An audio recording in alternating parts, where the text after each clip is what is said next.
Alrighty, sports fans, I am back. So I finished covering all four, or both top and bottom, and both the ends, both the edges. I do have one little spot where I didn't get good coverage. I don't know if you can see that there. I can still see some of the, some of the wood poking through. So I'll have to make sure I do a better job of that later on the real wings. But in any case, got it trimmed up. I used scissors, which seemed to do a pretty good job. I leave, you know, some lap. What I'm expecting is when I put the dope down, it's going to wet this up and, you know, hopefully hide. Here I didn't do such a great job. One of the problems I had was, of course, that some of the glue went farther up and it dried, so I have this not so great edge. So maybe I think in the future, before the glue fully sets, maybe I'll trim it so I can have a nice straight edge. But in any case, what I'm expecting is when I'm brushing on the dope, that it'll smooth it out. So where am I at this stage now? I want to do the wetting, and again, my understanding is that spraying it down, getting it damp. You know, I'm not trying to soak it. Get it nice and damp, let it dry. That'll be the initial shrink, for lack of a better word. I'm going to use a atomizing bottle. Now, this is from my old contact or eyeglass cleaning bottle. Just has regular water in it. You can use a spray bottle also. I'm not sure how much of a mist. If you have one, not this kind, but the kind I have to screw on tip, where maybe you can get a really nice fine mist out of it. A nice atomizing spray, that would be great. You can also do a pneumatic or an air gun with probably one of those small auto detailing type of, or even an airbrush if you can spray some water. But I'm just going to try, and I'm just going to use this guy here. It's a small little wing segment, so again, just going to spray it down. I'm not trying to soak it, just want to get it nice and wet, nice and damp,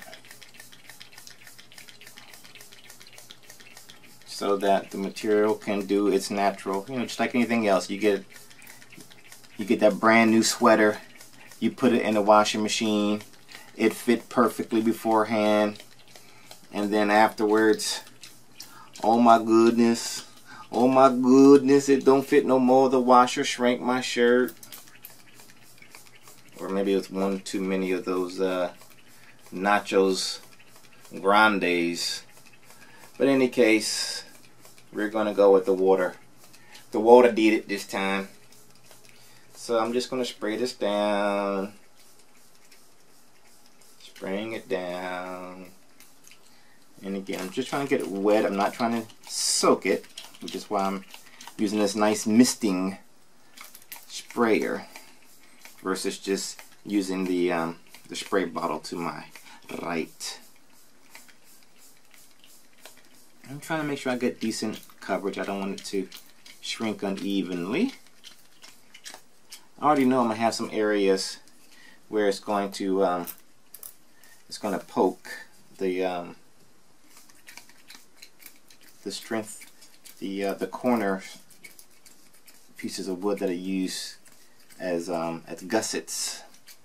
I'm gonna sprinkle. Okay, looks like I'm almost out of water here. All right.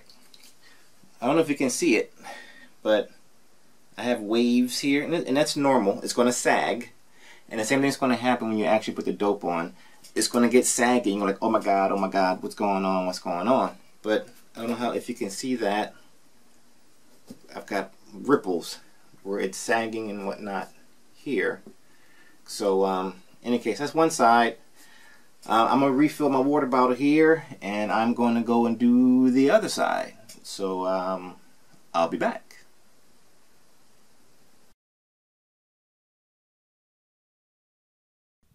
Okay, at this point I have sprayed the other side of that first panel, and I've moved on to completing the gluing and trimming of the second panel. And if you recall, I'm only going to do one side of this panel in cloth. The other side I'm going to apply the Stitz Light product that I mentioned and showed you before. So just going to fast forward through this. It's nothing spectacular to see. Just using the same Aleene's glue and applying it, stretching it. I say stretching, just pulling it snug. Stretch is probably not a good word. So just pulling it snug and trimming it so that I can begin the application of the dope on it. So again, nothing outrageous or special to see here, and we'll bring this to a close. Alrighty, thanks for watching.